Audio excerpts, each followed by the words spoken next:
The fifth and the last learning outcome, according to Garnier, is attitudes. We've so far looked at thinking and behaviors, and now it's the attitude. Attitude plays an important role in what a student does or does not do.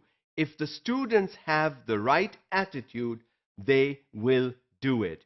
If they don't have the right attitude, they are not going to do it. So attitude is important.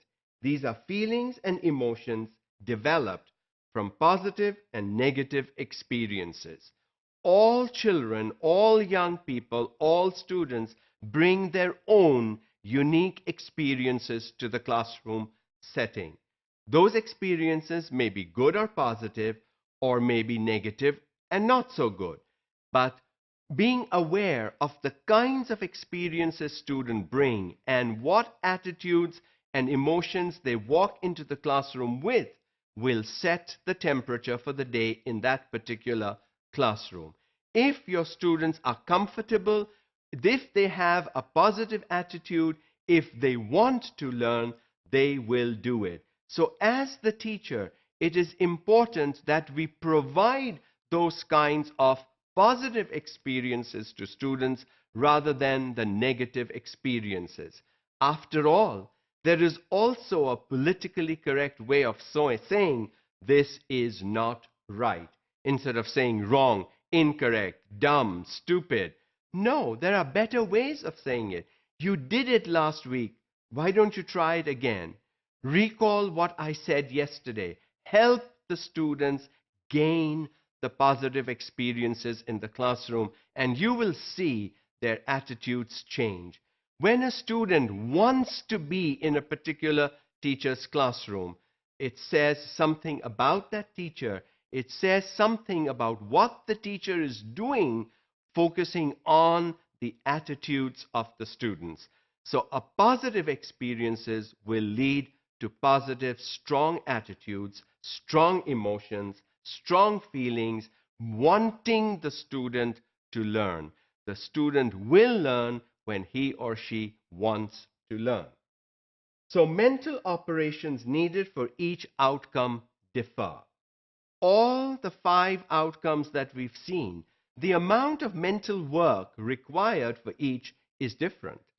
For the how it is different, for the what it is different, for the emotions it is different, for the strategies and thinking it is different. So the amount of mental work differs.